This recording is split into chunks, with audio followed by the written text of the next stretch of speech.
ओम नमः सिद्धेभ्यः। ओम नमः सिद्धेभ्यः। अहिंसा परमो धर्म की। आचार्य गुरुवर श्री कुंद कुंद भगवान की। आचार्य गुरुवर श्री ज्ञान सागर मुनि महाराज की।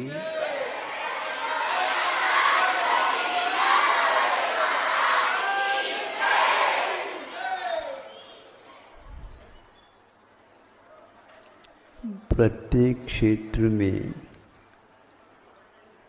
भिन्न भिन्न प्रकार के कार्य होते हैं और उनके प्रतिफल परिणाम भी भिन्न भिन्न निकलते हैं। उसी प्रकार धार्मिक अनुष्ठान के भी परिणाम भिन्न भिन्न तरह तरह के विशेषता को लेकर के मिलते हैं।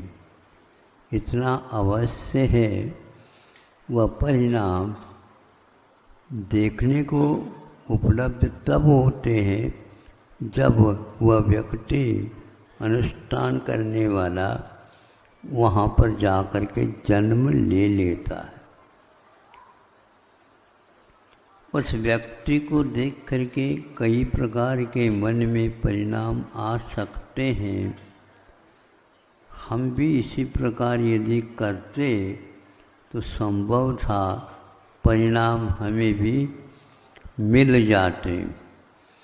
ऐसा प्रसंग हम आपके सामने रखना चाह रहे हैं कि 16 स्वर्ग होते हैं और 16 स्वर्ग को प्राप्त करने वाले जो होते हैं वे सम्यक दृष्टि ही हो, नियम नहीं, किंतु कुछ ऐसे क्रियाएं वो करते हैं जिनके साथ सम्यक दर्शन नहीं होते हुए भी उन्हें अगले जीवन में कल्पवासी होने का सौभाग्य प्राप्त होता है।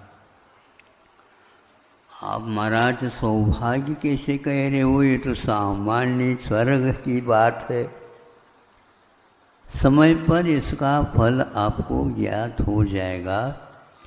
यह 16 स्वर्ग तक तो हम चले गए और वहाँ पर मिथ्यात्व के साथ होते हुए भी कुछ अनुष्ठान उन्होंने यहाँ पर से किए हैं जिसको प्रतिमा बोलते हैं। उन प्रतिमाओं के पालन करने से उन्हें इस प्रकार के ऊपर जाने के फल मिल जाते हैं। अब एक ऐसा भी स्थान है जहाँ पर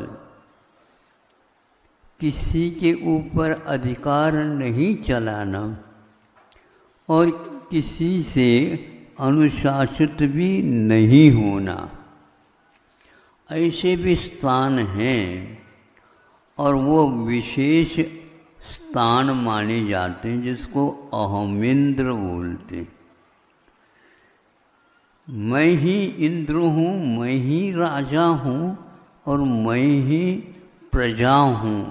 मेरे ऊपर किसी का अधिकार नहीं रहेगा। आप लोगों को कैसा लग रहा? महाराज ये बहुत अच्छा है। यहाँ पर तुलनात्मक देखते हैं एक न एक व्यक्ति अवश्य नेता बन जाता है और उसके अंडर में रह करके काम करना पड़ता है। यही नहीं, वह स्वर्गों में भी होता है।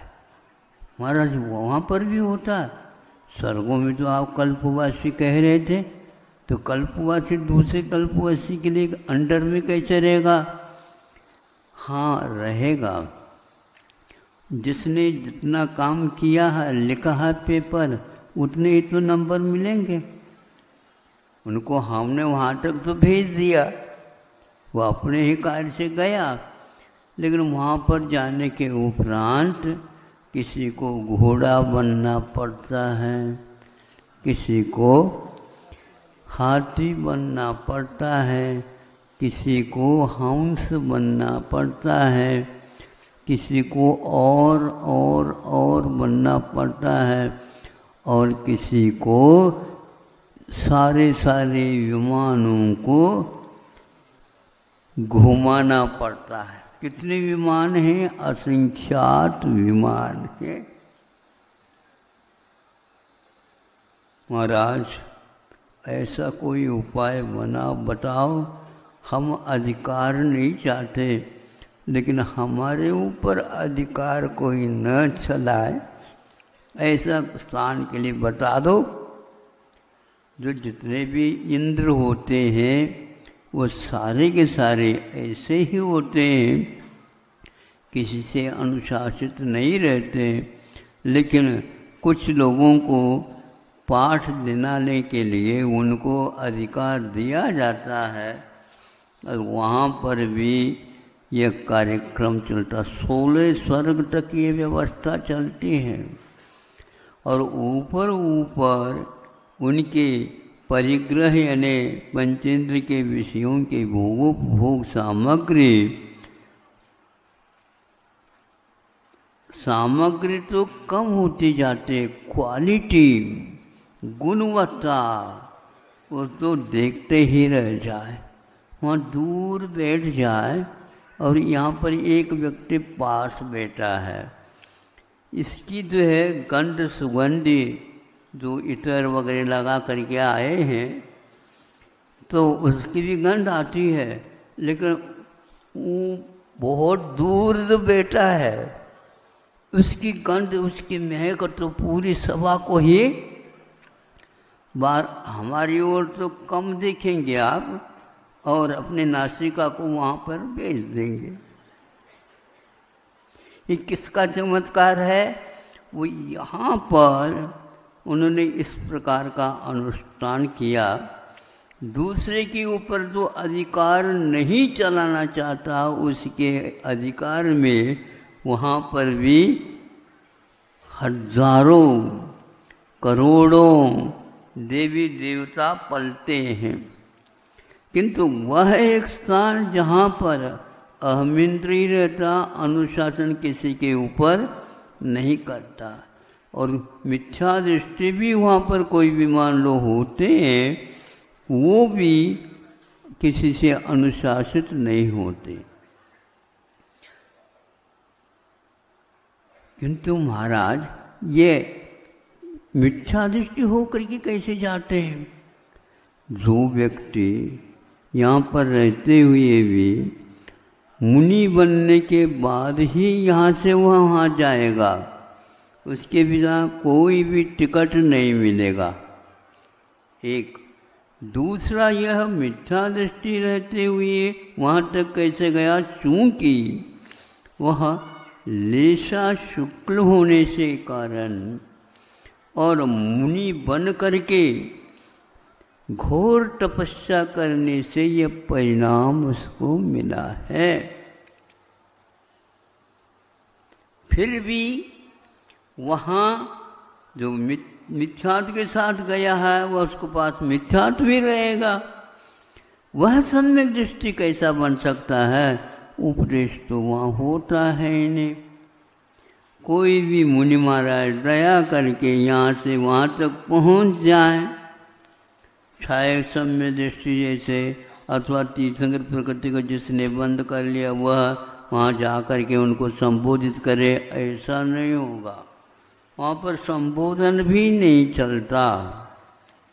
सब लोग अपने अपने विमानों में रहते हैं, प्रांगण भी बने हुए हैं उनके, लेकिन एक दूसरे उधर का उधर, इधर का उधर, कोई आना जाना नहीं। महाराज फिर किस काम का है वो? कोई बैठने के लिए नहीं आएगा, हम जा नहीं सकेंगे। और सुनते हैं वहाँ पर थाली में कोई भी रसोई वगैरह परोसी नहीं जाती है। रसोई को देखने से भी कई फल निकलते हैं, यहाँ पर हम देखते हैं। वहाँ पर वो नहीं देखते भोजन को। उनका भोजन गले में ही रहता बताते। और मन में भाव आया नहीं, जब कभी नहीं आता, हजारों वर्ष के बाद में आता। फिर बाद में उसका थोड़ा सा रस आता है, लेकिन वह हजारों वर्ष के लिए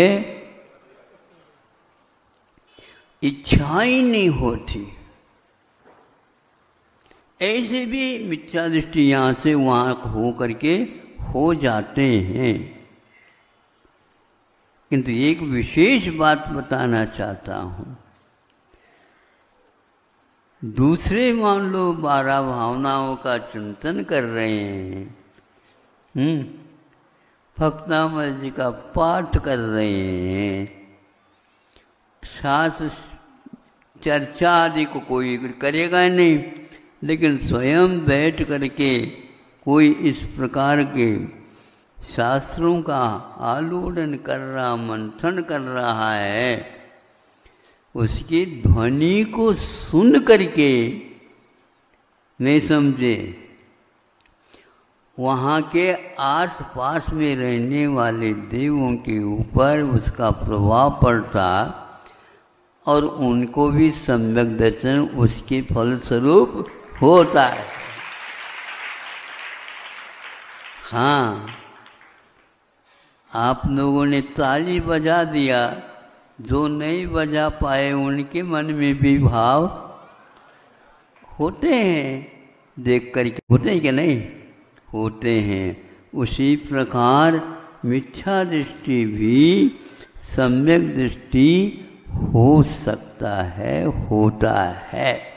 ये मुझे ऐसा लगा कि क्योंकि ऐसा प्रभाव क्यों पड़ा उनका, इसलिए पड़ा कि वो पूर्व में वैराग्य के साथ अध्ययन किए हुए थे।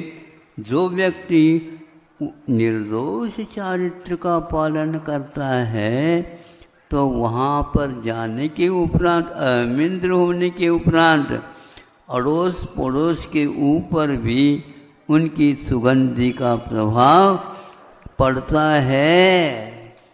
इस प्रकार वे बिना उपदेश दिए भी निसर्ग सम्यक दर्शन जैसा प्राप्त कर लेते हैं, लेकिन सुन तो लेते हैं, इसलिए वो भी अधिगम के रूप में ही आएगा।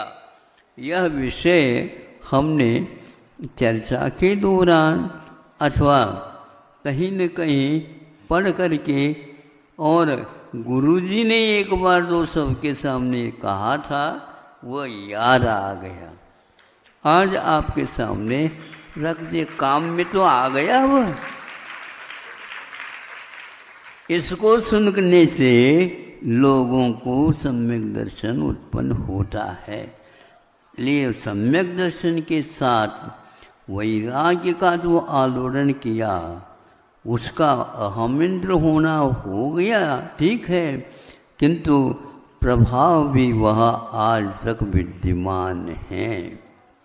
आप लोग धर्मों के अनुष्ठान करते हो, करना चाहिए, लेकिन संक्लेश के साथ मत किया करो, किंतु विशुद्धि के साथ करोगे तो बहुत बड़ा काम हो सकता है। वो क्या विशुद्धि है, तो शुक्ल रेशा जैसी होती है, तो निश्चित रूप से उसको कर्म बंध वर्तमान में जो होगा वह अंत कूड़ा कूड़ी का ही होता है।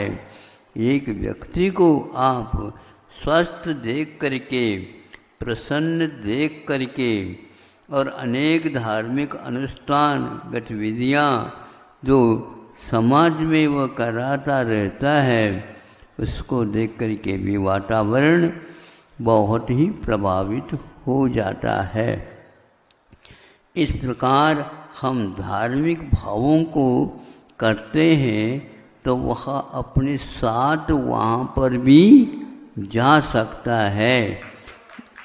जैसे कोई भी सत्याग्रह करने के समय पर वह जेल आदि में गया मान लो, तो वह जब कभी भी वहाँ से निकलने के उपरांत भी जब कभी भी मान लो वहाँ अपने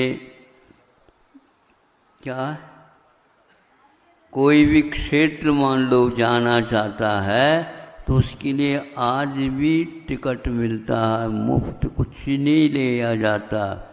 उसके साथ कोई भी एक और भी व्यक्ति आप ले लेते हैं तो उसके लिए भी छूट मिलती है। चंद्रगिरी क्यों आना चाहता है तो कई बार आ सकता है, लेकिन उसकी रेंज यानी एक प्रकार से परिधि रहती है, उतने ही क्षेत्र में वह जा सकता है, अन्य नहीं। हाँ, रेल में आ सकता है इसलिए वह प्लेन में जाना चाहे ऐसा नहीं हो सकता।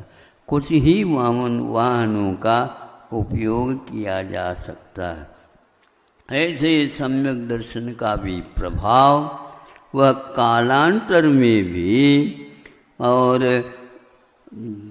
जब तक जीवन रहेगा तब तक वहाँ पर अहमद 31 सागर से लेकर के 33 सागर तक ने 23 सागर से लेकर के वहाँ 33 सागर तक इस प्रकार प्रभाव वहाँ पर पड़ता रहता है। आप लोगों को सोचना चाहिए कि आत्मा के परिणामों में कैसी शक्ति सोई हुई रहती है, उसको काम में ले ले तो वो काम में आ जाता है। कैसे आ जाता है? अब जैसे मान लो चांदी है तो उसका तो 1 तोला 2 तोला आदि आदि आप ले सकते हैं, ठीक है। लेकिन यदि पंचम चार्ज जो पहले की मुद्रा है तो उसकी कीमत 1 रुपया नहीं किंतु 100 रुपये तक उसका मूल्य हो सकता है। आ गए समझ में? आप लोगों को पैसे के बात बहुत जल्दी समझ में आ जाती है। नींद ही खुल जाती है आप लोगों की, अच्छा है। लेकिन हम क्या करें, हमें बहुत होशियारी से बोलना पड़ता, कहीं न कहीं वह रुपया चिपक न जाए। हाँ? तो इस प्रकार हम अहमिंद्रों में अतीत काल संबंधी जो संस्कार है, यहाँ से ज्ञान लेकर के गए हैं तो वहाँ पर भी उसका प्रभाव और काम आता है। कठिन से कठिन उलझे हुए प्रश्न भी वहाँ पर जाकर के स्वयं को भी ज्ञात हो जाते हैं, ये बात है। लेकिन इसके उपरांत भी कभी भी वो अहमिंद्र कोई वंदना करने के लिए समूह शरण में महाराजों के पास आना जाना नहीं, इसलिए नहीं तो वे इतने संतुष्ट रहते हैं कि उनको उससे कई गुना फल मिलता रहता है। अब बताओ, कुछ लोगों को यहाँ बैठे बैठे ही यदि वह शांति मिलती है तो कश्मीर क्यों जाए वहाँ पर?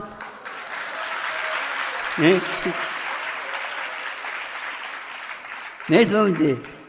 अब आप भी जाओ, कश्मीर जाओ, बीच में मान लो और कोई भी गड़बड़ी हो गई तो उसका भी फिर लाभ मिल जाएगा, बुराई का भी और अच्छे का भी। इसीलिए जो व्यक्ति अहमिंद्र बनता है उसके पास ऐसी शांति रहती है, बस वहाँ से यहाँ आएंगे तो वह मनुष्य ही बनेंगे और वह भी उत्कृष्ट मनुष्य की आयु पूर्व कोटि की मिल सकती है। यह सब प्रभाव इसीलिए है कि वहाँ से आने वाला यहाँ तक आ गया यहाँ आने के उपरांत अनेक शुभ प्रशस्त प्रकृतियों का बंध भी कर सकता है। वह यहाँ आने के उपरांत स्त्री नहीं बनेगा, नपुंसक नहीं बनेगा, पुरुष ही बनेगा और विशेष पदों को प्राप्त करेगा। इस प्रकार यहाँ आप लोगों के सामने परिणामों के कारण बंधे हुए कर्मों के फल द्रव्य क्षेत्र काल भाव की अपेक्षा कैसे फल देते हैं और कैसे हमारे आत्मा में उनके कारण शांति का जागरण हो जाता है।